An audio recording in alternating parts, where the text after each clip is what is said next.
Hey,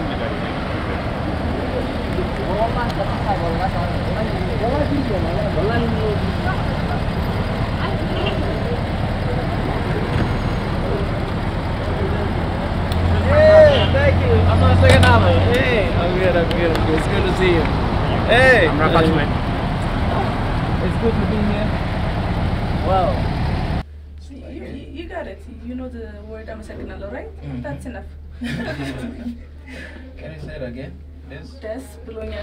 Des Bologna. Des Bologna.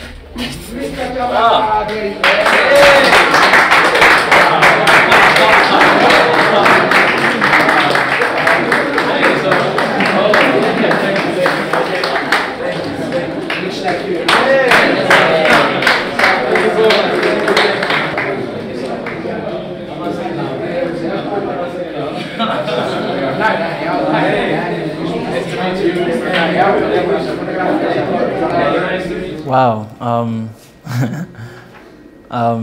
Well, I'm Mika, Chavala, from Tanzania, Africa, and I'm so happy to be here today. I've been dreaming for this moment for a very long time, you know, for like 2 years now. I've been saying like over and over and over again that I'm gonna come. But you know, God's time is the best, and now I'm here. So pleasure to be here, and thank you for having me, Ars TV. You know, I'm always having a hard time to answer that question because I don't like calling myself a YouTuber. I don't like calling myself activist. Like, I don't like calling those names because I don't like labeling myself, but I would love to say that I'm just an African who works for Africa, right? So I do that through, you know, different things, like through YouTube, you know, through conversations, you know, with different people. I know I studied economics in university, but I don't do anything related to economics right now. So I think I'm just doing something that I'm passionate for, and that is working for Africa. So you are the voice of Africa, One Africa. Oh, that's the big, you know, Teddy Afro is the voice of Africa. Yeah, I'm One Africa guy, you know. I'm the founder of One Africa and Swahili Nation. And, you know, my passion is to see a united Africa, one Africa. Oh, yeah. You know, you cannot go to any African country without riding Ethiopian airline. I think it's the best. And my flight was amazing because I got business class. Thanks to Ethiopian airline. I had an amazing experience for the first time in my life. The trip was a little bit challenging because I almost missed my flight, you know, because of the family emergency. But, you know, I made it, and it was beautiful. I love the food. I ate like 2 different dishes. It was amazing, yeah. It was great. Man, you know, I was supposed to be here on January 3rd, right? But, you know, these days you cannot travel without being cleared from, you know, COVID test. So I took for the first time, I got positive. They told me wait for 7 days and then you can take it again. I didn't have any symptom. I was not sick at all, but I had to wait for 7 days. I took another test, I got positive. I had to wait for another 7 days. I took for the 3rd time, I got positive. I had to wait for the 7 days. I took like on Monday for the 4th time, and on Tuesday I got negative. So right away I came to Ethiopia.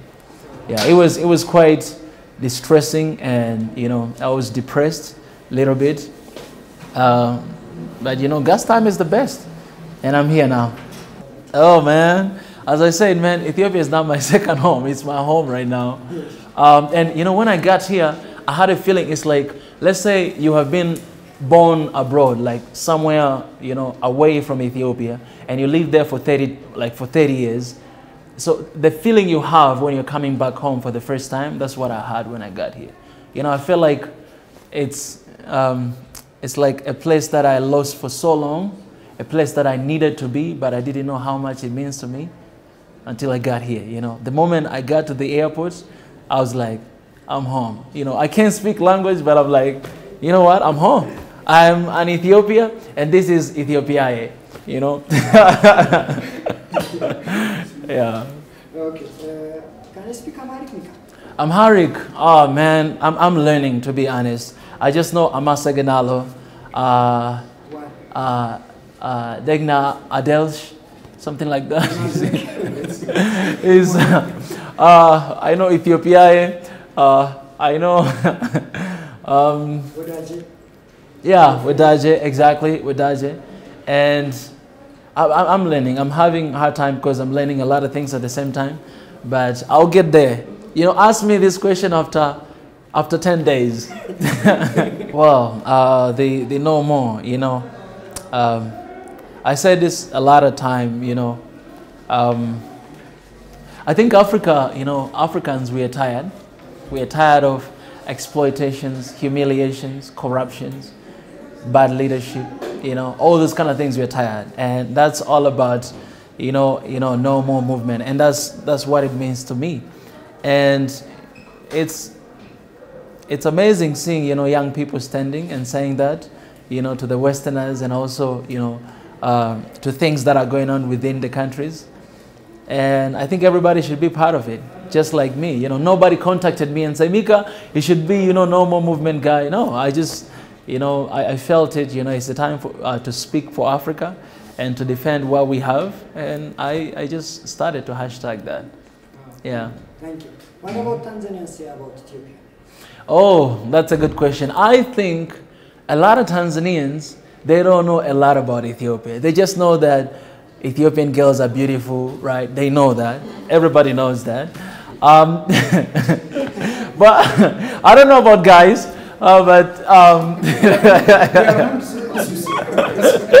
he got offended. But they also know about Ethiopian Airlines, because everybody knows about that. But I think a lot of people, they don't know about Ethiopia. So I feel like it's my duty to let Tanzanian people know about Ethiopia, you know, as an advocate of Ethiopia, you know, I should let my people know more about Ethiopia, and I'm gonna do that. I'm gonna do that. Man, before I started listening to Ethiopian music, I didn't know anything about it. But the moment I started to react on it, like 2 years ago, I fell in love with it, because most of the songs, like I would say 99% of Ethiopian music, they talk about Ethiopia, or like Ethiopian people are very prideful about their culture, you know, their history, right? Compared to other music like Afrobeat, or even in my country, most of, like 95%, they talk about girls, you know, and all those stuff, and then 5% maybe can talk about the country and all those stuff. Because I love Africa, I love Ethiopia, I love African countries, I kind of found myself, you know, into Ethiopian music.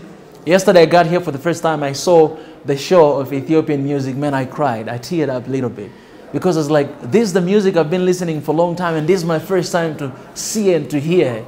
I felt like something in my spirit. I feel pretty much connected with Ethiopian music. I don't know why, and you know my favorite artist is Teddy Afro. Salute to the voice of Africa.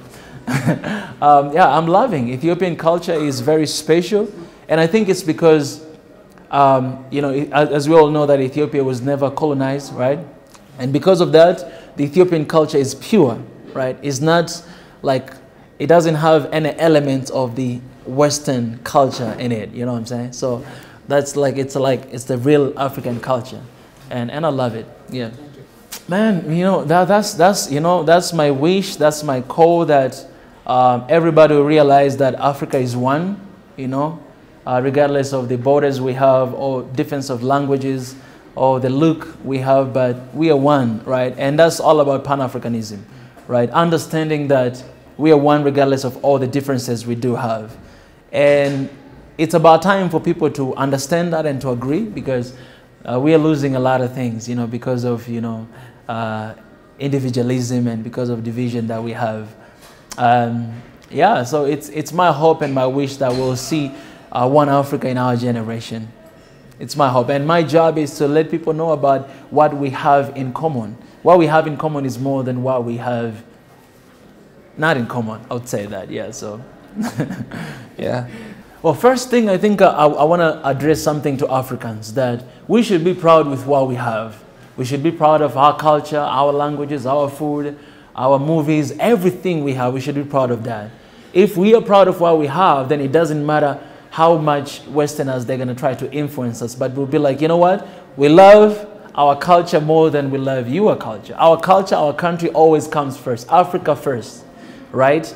That's the first thing. Second thing, to the Westerners, I think it's a time to, you know, it's a time not to undermine Africa. You know, we're not the same people they colonized us like 60 years ago, right? They cannot take advantage of us any longer. We understand, we know our culture, we know ourselves, and that's why we're saying no more, right, to that. So for them, I think, hands off Africa. That's what I can say. If you want to collaborate, cooperate with Africa, then you should know that we have to be equal partner. You have to treat us with respect. And Africans, we have to treat ourselves with respect. I think that will help us to, you know, to change all this perspective of neocolonialism. Well, man, you know, I'll be staying here for like a month or so. And, you know, I would love to meet, you know, Teddy Afro, you know, Rofnan, if it is possible. You know, His Excellency Prime Minister, I'd love to have a conversation with him a little bit, if it is possible. And I'd love to meet local people as well, you know, because I represent ordinary people. You know, I would love to cooperate with them and meet up with them. A lot of people love to meet. I can't think of the names right now, but I'm glad I met you because I wanted to meet you. Yeah. Thank you for having us. I'm a second. Thank you so much.